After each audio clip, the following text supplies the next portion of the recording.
¿Por qué está usted aún aquí, querido hermano, querido amigo? ¿Por qué está aquí hoy? ¿Por qué está aún en la iglesia y no se fue como los demás hermanos a su casa a descansar, a ver película, a ver el fútbol, a pasear por el centro comercial, a celebrar ese cumpleaños pendiente de su familiar, a alistar todos los pendientes que tiene para sus hijos, a adelantar un poco el trabajo atrasado? Espero, querido hermano, que la respuesta sea una sencilla palabra: obediencia. No al pastor, ni a los votos de la membresía, ni para que no lo critiquen, sino obediencia por Cristo, por obediencia a nuestro Rey Jesús.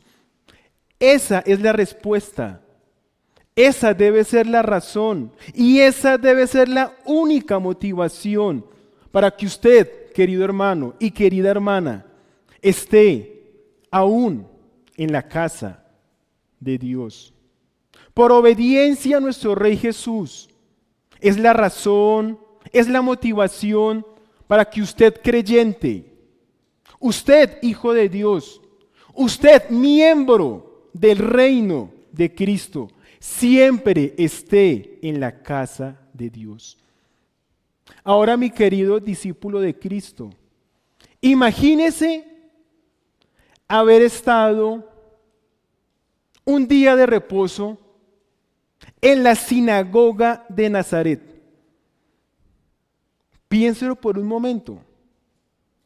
Imagínese haber estado en la sinagoga de Nazaret, escuchando con gran expectativa la exposición del mejor rabino de toda la historia, de todos los tiempos, explicando e interpretando con exactitud el pergamino del profeta mayor, Isaías, capítulo 61. Isaías 61 da esperanza a los pobres de corazón. Y esa esperanza no es la riqueza, ni un bienestar emocional temporal. Isaías 61, mi hermano y mi hermana, da consuelo para los cautivos. Y no es solo la libertad de la esclavitud social. La esperanza que da Isaías 61 es Cristo. El consuelo que advierte Isaías está solamente y plenamente en Cristo. Y es el mismo Cristo, mi hermano, mi hermana, es el mismo Cristo que está en la sinagoga de Nazaret. Está leyendo los versos de Isaías 61 y les está diciendo, después de que termina de exponerlo, les dice: hoy se ha cumplido Isaías 61.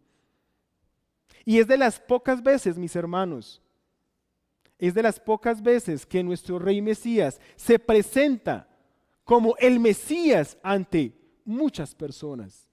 Si ustedes se han fijado en los evangelios, Él siempre lo hace a personas específicas. La mujer samaritana, el paralítico, pero nunca lo había hecho ante muchas personas. Y en la sinagoga de Nazaret, Jesús les dice: hoy se ha cumplido esta palabra delante de vosotros.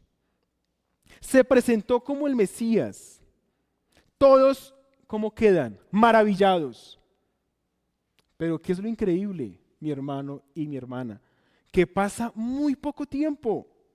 Pasa muy poco tiempo para que esos judíos, atónitos por la sabiduría del Mesías, ahora quieran matarle. En consecuencia, mi hermano y mi hermana, Consideremos esta porción de Mateo bajo el título: El Rey Jesús es honrado y a su vez despreciado en su casa. Aprenderemos primeramente, mis hermanos, que el Rey Mesías sorprende a los suyos con una sabiduría que solamente puede venir del cielo. Y en segundo lugar, veremos que el Rey Mesías, que fue admirado después de su sermón, es menospreciado a tal punto que lo quieren matar por no acceder a sus caprichos necios. Miremos por favor, mis hermanos y mis hermanas, Mateo capítulo 13, versículos 53 a 58, bajo el título: El Rey Jesús es honrado y a su vez despreciado en su casa. Primer punto, Mateo 13, versículos 53 a 54. El Rey regresa a casa. El Rey regresa a casa. Iniciemos por favor, Mateo 13, 53. Aconteció que cuando terminó Jesús estas parábolas, se fue de allí, verso 54, y venido a su tierra. Hasta ahí. Mis hermanos, pensemos por unos segundos. ¿Qué entendió usted, miembro de Gracia Soberana? ¿Qué entendió usted, discípulo de Cristo, de las parábolas? Es lo mismo que le pregunta Jesús a los apóstoles. Es lo mismo que le pregunta. Mateo 13:51 dice: Jesús les dijo: ¿habéis entendido todas estas cosas? ¿Qué entendimos, mis hermanos y mis hermanas? Las parábolas del Rey nos hablaron naturalmente del reino de Cristo, del reino del Mesías. Nos mostraron en 7 parábolas su comienzo, su desarrollo y su crecimiento del glorioso reino de Cristo. Las parábolas del reino son para todos los oyentes. Unos oyentes son para condenación y otros oyentes, que somos los discípulos, es para santificación. Los miembros del reino de Dios no son solamente judíos, también son gentiles. El reino de Dios ha iniciado. Ha comenzado con el nacimiento del rey en Belén de Judea y su reino ha empezado a manifestarse, pues su rey ha hecho todas las señales que solo pueden venir y proceder de Dios y realizarse en las propias manos del Mesías glorioso. El rey sabe muy bien que su reino comienza de una manera insignificante, él mismo lo dijo, como una semilla de mostaza, pero su crecimiento es colosal, es monumental, pues se extenderá por toda la tierra, por un tiempo específico. Muchas verdades del reino de Cristo fueron develadas a sus siervos por medio de estas parábolas, pues el Espíritu de Cristo les permitió entender a los apóstoles cada uno de esos misterios. Y hoy, mi hermano, usted y yo y toda la iglesia de Cristo puede entender con mayor claridad esos misterios que se han desarrollado por 20 siglos. Ahora el rey, en el capítulo 13, verso 53, el rey, mis hermanos, culmina su tercer gran discurso del reino. ¿Y qué ha dado? Nuevamente, ha dado certeza, ha dado seguridad, ha dado confianza a todos sus verdaderos discípulos, pero también ha dado incertidumbre, ha dado desconcierto a todo oyente que escuchaba de mala gana al rey, o al que lo hacía por mera curiosidad, o por la fama que decían que él había hecho milagros. En consecuencia, queridos hermanos, nuestro Rey Jesús termina sus parábolas para juicio para los incrédulos, y con alegría, con gozo, con seguridad para todos y cada uno de sus siervos fieles. Ahora Mateo nos cambia de escenario. Estas parábolas, ¿dónde se desarrollaron? en Capernaum. Ahora Mateo nos dice que Jesús va a ir a su tierra natal. Va a ir a aquellos donde lo vieron crecer por muchos años. Mire por favor Mateo 13:53. Aconteció que cuando terminó Jesús estas parábolas, se fue de allí. Verso 54. Y venido a su tierra, a Nazaret, y venido a su tierra, les enseñaba en la sinagoga de ellos. De tal manera que se maravillaban y decían, ¿de dónde tiene esta sabiduría y estos milagros? Así avancemos al segundo punto principal. El rey maravilla a su casa. El rey maravilla a su casa. Nuevamente, verso 54. Y venido a su tierra les enseñaba en la sinagoga de ellos, de tal manera que se maravillaban y decían, ¿de dónde tiene esta sabiduría y estos milagros? El Señor Jesús está en Nazaret. Y les desafío que podamos responder esta pregunta. ¿Cuántas veces cree que fue Jesús a Nazaret? ¿Cuántas veces cree que fue Jesús a Nazaret? El Señor Jesús estaba en Nazaret, fue a la sinagoga. ¿Y por qué va a la sinagoga? Pregúntese ello. Eso es algo natural para un devoto judío y más para el Mesías, más para alguien que sus padres desde pequeño lo instruyeron en la ley. El Señor Jesús está en Nazaret. Él observa y guarda el día de reposo en la sinagoga, como lo hacía todo judío devoto. Nuestro rey entra a la sinagoga, sorprende y deja atónitos a todos los asistentes por su excelente explicación. Él no hacía como los demás rabinos que citaban a un rabino, a otro rabino, a otro. Él no lo hizo así. Jesús sorprende a todos los asistentes. Le invito por favor que vaya a Lucas capítulo 4, versículos 16 y 22. Aquí Lucas nos va a mostrar un escenario al respecto de Jesús en Nazaret. Lucas capítulo 4, verso 16 al 22. Vamos a leer. Lucas 4, 16. Vino a Nazaret, donde se había criado, y en el día de reposo entró en la sinagoga conforme a su costumbre, y se levantó a leer. Y se le dio el libro del profeta Isaías, y habiendo abierto el libro, halló el lugar donde estaba escrito. El mismo Jesús busca qué porción leer. Halló el lugar donde estaba escrito. El Espíritu del Señor está sobre mí, por cuanto me ha ungido para dar buenas nuevas a los pobres. Me ha enviado a sanar a los quebrantados de corazón, a pregonar libertad a los cautivos y vista a los ciegos, a poner en libertad a los oprimidos, a predicar el año agradable del Señor. Verso 20, y enrollando el libro lo dio al ministro y se sentó. Y los ojos de todos en la sinagoga estaban fijos en él. Y comenzó a decirles, hoy se ha cumplido esta escritura delante de vosotros. Y todos daban buen testimonio de él y estaban maravillados de las palabras de gracia que salían de su boca. A nuestro Señor Jesucristo le entregan el pergamino de Isaías para que lo exponga. Les está diciendo que Jesús de Nazaret tiene el Espíritu de Jehová.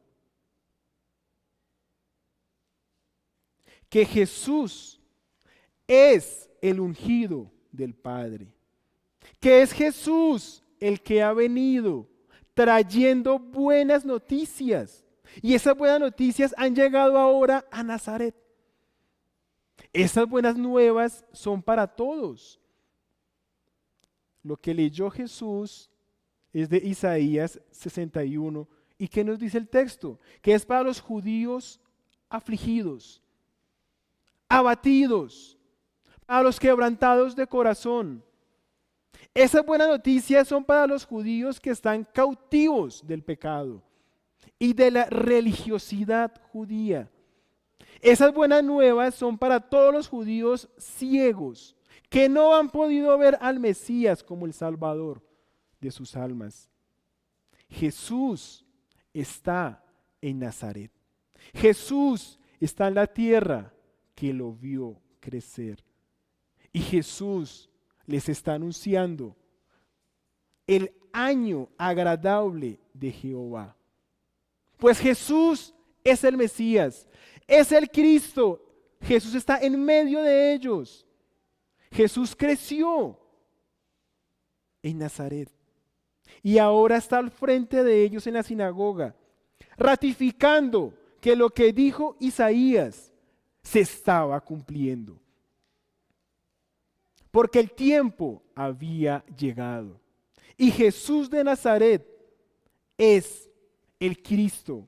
Mire por favor nuevamente Lucas 4:20. Lucas 4:20. Y enrollando el libro lo dio al ministro y se sentó. Y los ojos de todos en la sinagoga estaban fijos en él. En el verso 21 Jesús empieza a explicar el texto y comenzó a decirles: hoy se ha cumplido esta escritura delante de vosotros. Y todos daban buen testimonio de él y estaban maravillados de las palabras de gracia que salían de su boca. Mateo es muy claro, mis hermanos, así como los demás evangelistas, todos los oyentes que escucharon a Jesús ese día de reposo en la sinagoga estaban grandemente asombrados por las palabras de gracia que salían de su boca, una vez habiendo culminado la lectura de Isaías. Pero nuevamente, mis hermanos, ese asombro empezó a tornarse amargo. Ese asombro no era para glorificar a Dios.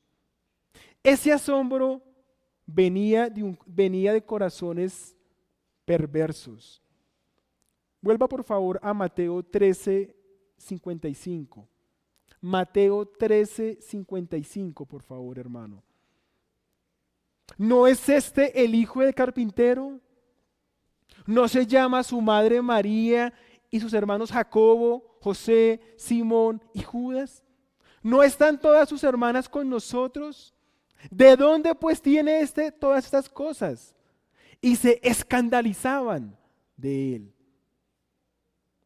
Este asombro, mis hermanos y mis hermanas, está tomando un tinte despreciable, despectivo, ofensivo, ya que están diciendo que la familia de Jesús es demasiado sencilla, es muy modesta, es poco importante. Tristemente, no se tomaron la modestia de mirar el linaje, porque Jesús era de linaje real. Pero en su desprecio están diciendo: Jesús, ¿de qué escuela rabínica de renombre viene? ¿Dónde estudió?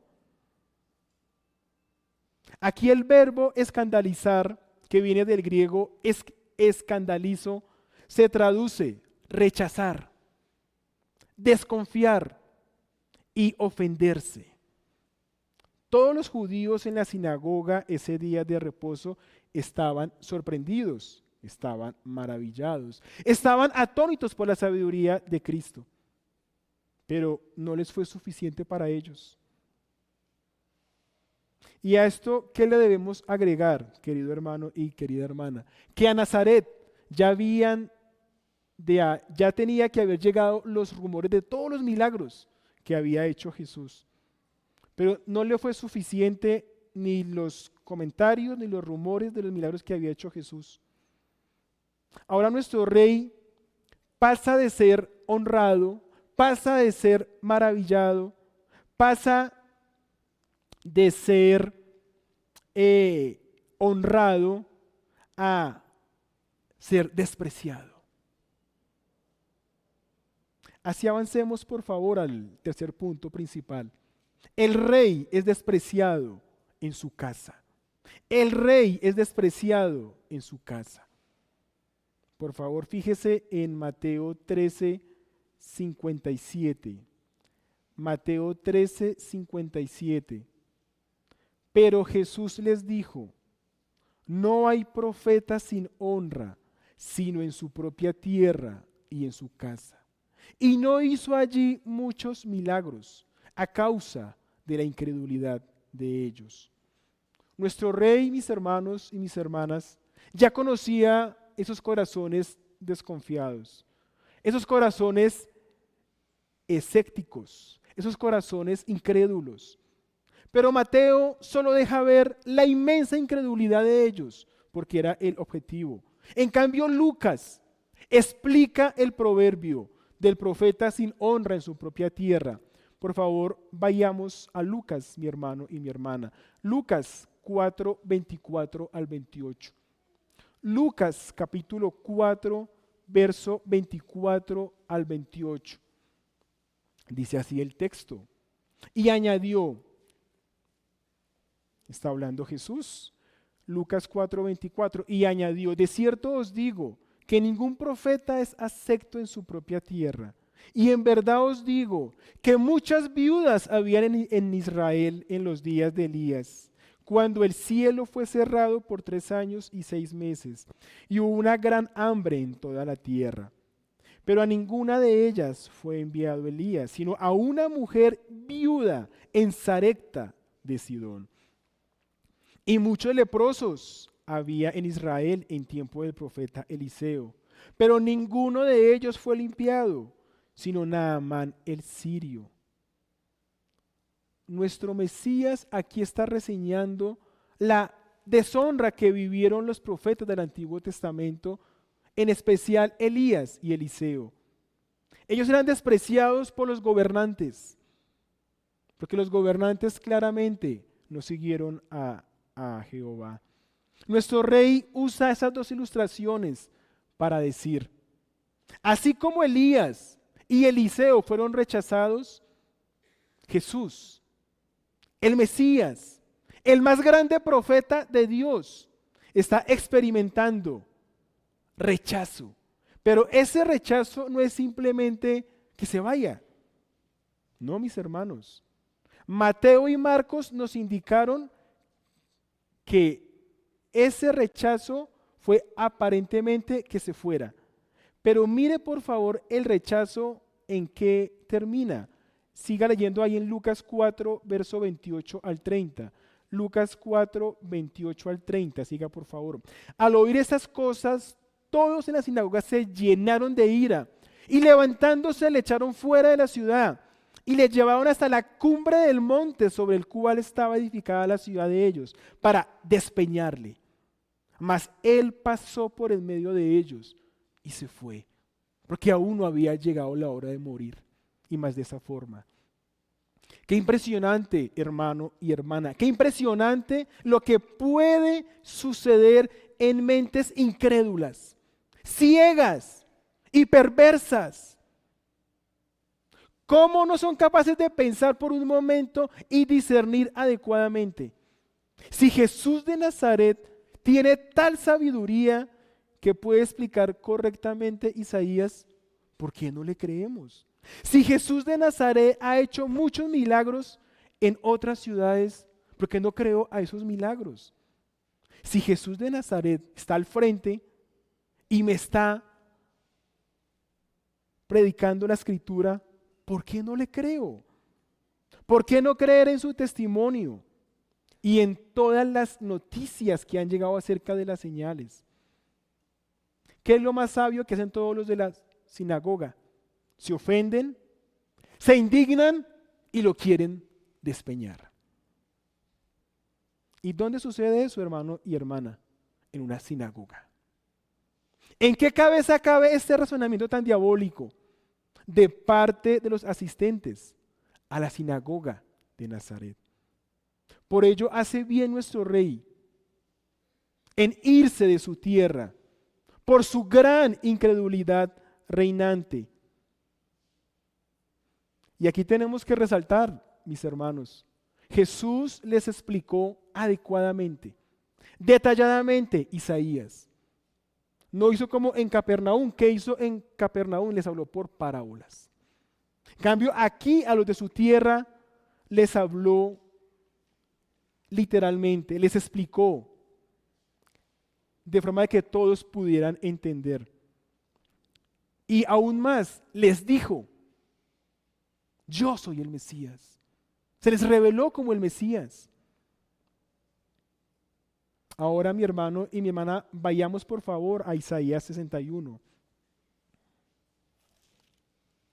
Isaías 61, por favor, todos.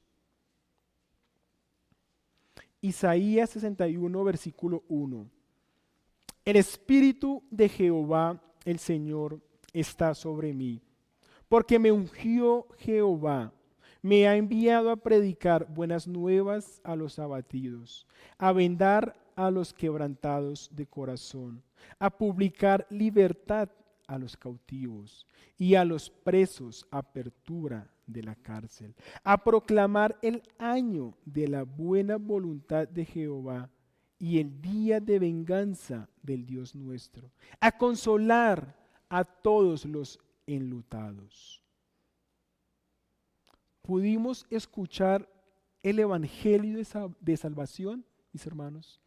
Es el evangelio de salvación que nos muestra Isaías 61. Escuche usted que está ahí, querido hijo. Usted que está ahí sentado, querido asistente, querido amigo. Aún se está predicando el año agradable. Aún no ha llegado el día de la venganza. Aún no ha llegado el día del juicio. Todavía se está predicando el año agradable de Dios. Aún estamos en el tiempo de gracia. Para usted que es un pecador. Aún hay esperanza para su corazón afligido y acongojado por el pecado. Aún nuestro Rey Jesús lo puede libertar de la esclavitud al pecado. Aún nuestro bendito Salvador le puede quitar su ceguera espiritual. Venga por favor, querido hijo. Venga por favor, querido asistente, a la cruz del Rey.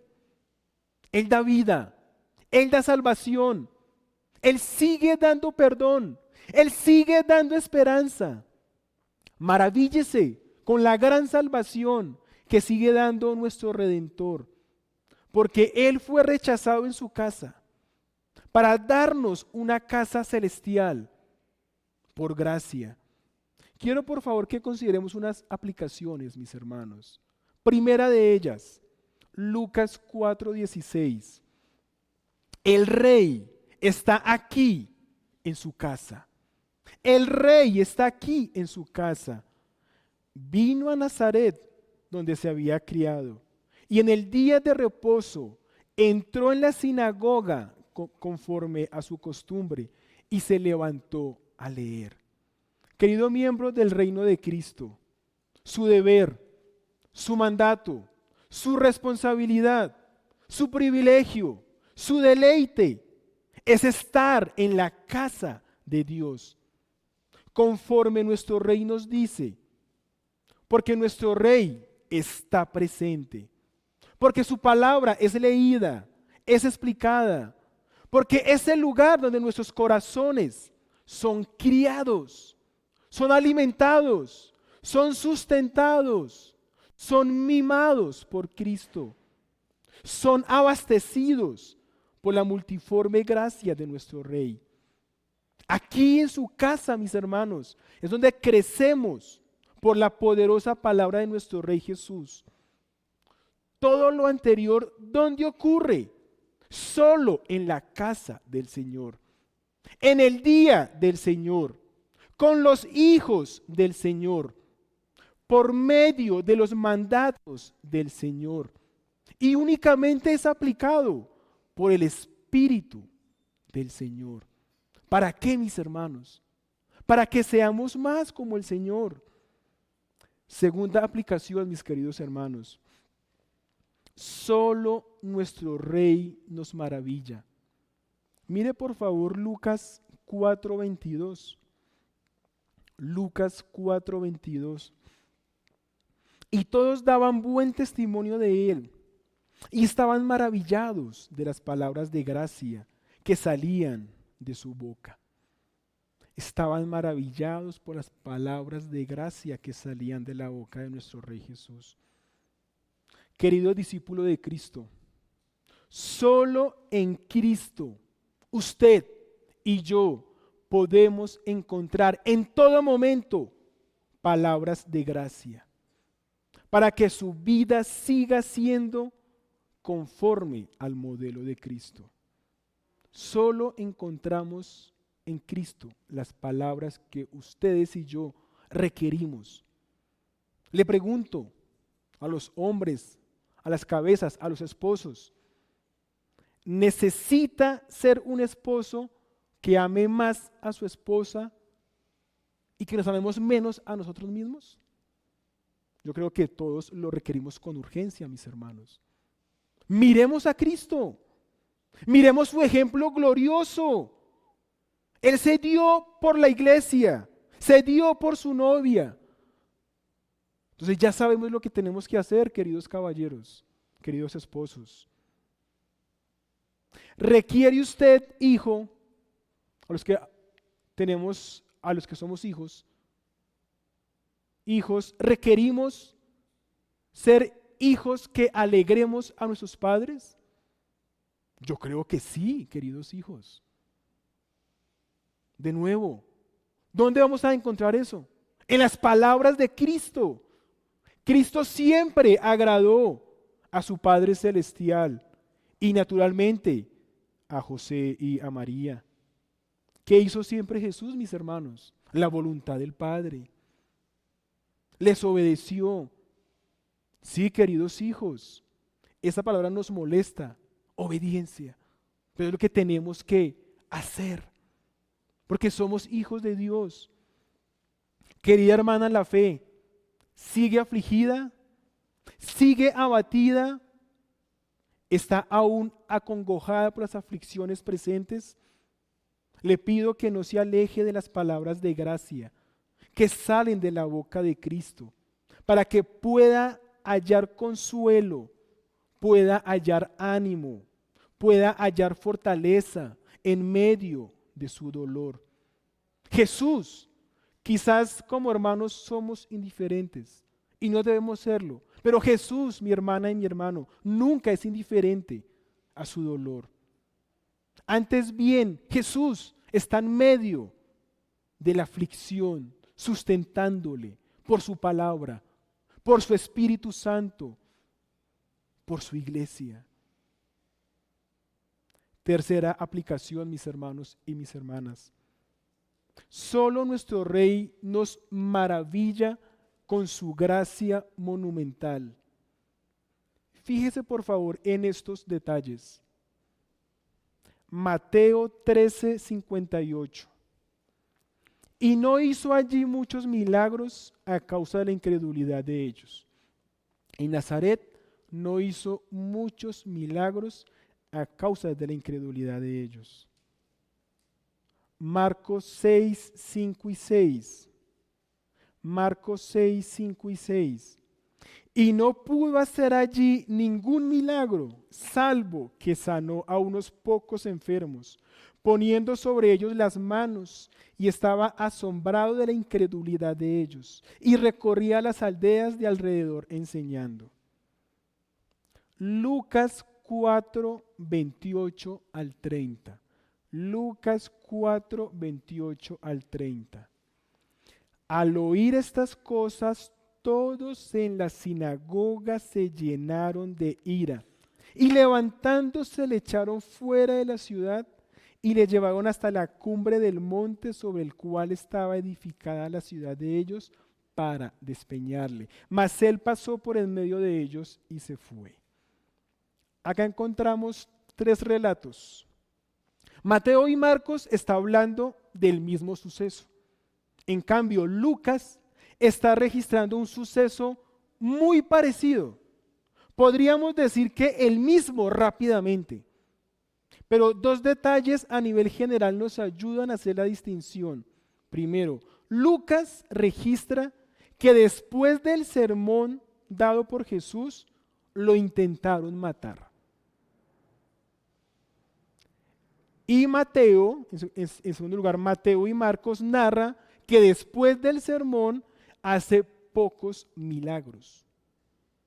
Algo que no se relata en Lucas. Por lo tanto, el relato de Lucas se refiere a la primera vez que nuestro Rey Jesús va a Nazaret o vuelve o regresa a Nazaret. Y Mateo y Marcos narra la segunda vez que nuestro Rey vuelve a los suyos. Querido hermano, ¿puede identificar la inmensa gracia de nuestro Señor Jesucristo? ¿Puede identificar la inmensa gracia? ¿Cómo es posible que vuelva a su tierra Nazaret meses después de que lo intentaron despeñar? ¿Cómo se explica eso, mis hermanos? Solo hay una respuesta. Gracia maravillosa. Maravillosa gracia para con los que iban a creer en Jesús. Por lo tanto, querido hermano, querida hermana, maravíllese por la inconmensurable gracia que tuvo nuestro Dios para con usted y para conmigo en buscarnos por medio del Evangelio, para que hoy estemos aquí en su casa, en la iglesia, adorándole. Por ello exaltemos más y más a nuestro Dios Trino por su maravillosa gracia. Y termino con una última aplicación, queridos hermanos. Cuarta, estemos alerta con despreciar al Rey. Querido discípulo de Cristo, esté presto, esté atento, esté por favor vigilante, pues no es garantía que usted hoy observe el día del Señor, que esté en la casa del Señor, que esté escuchando la palabra del Señor, que se maraville de la sabiduría del Señor y que de repente lo desprecie, porque el Señor no accedió a sus caprichos, o mejor aún, que su fe fue menguando hasta llegar a la incredulidad. ¿Qué fue lo que sucedió en la sinagoga de Nazaret? Estaba el Mesías, estaba el Hijo de Dios, enseñando la palabra de Dios. Y los oyentes fueron osados, irrespetuosos, necios al pedirle al Señor señales, milagros. En consecuencia, esté vigilante, mis hermanos, por favor, a los engañosos deseos de nuestro corazón caprichoso. En este momento, querido hermano, querida hermana, ¿qué le está pidiendo a Cristo? ¿Qué le está rogando al Señor? Roguemos para ser más como Cristo en las áreas que flaqueamos, como padres, como esposos, como hermanos, como trabajadores. Roguemos más para tener un espíritu más fervoroso en la oración. Supliquemos para esforzarnos más en la lectura de la Escritura. Oremos por más compromiso en nuestra iglesia local.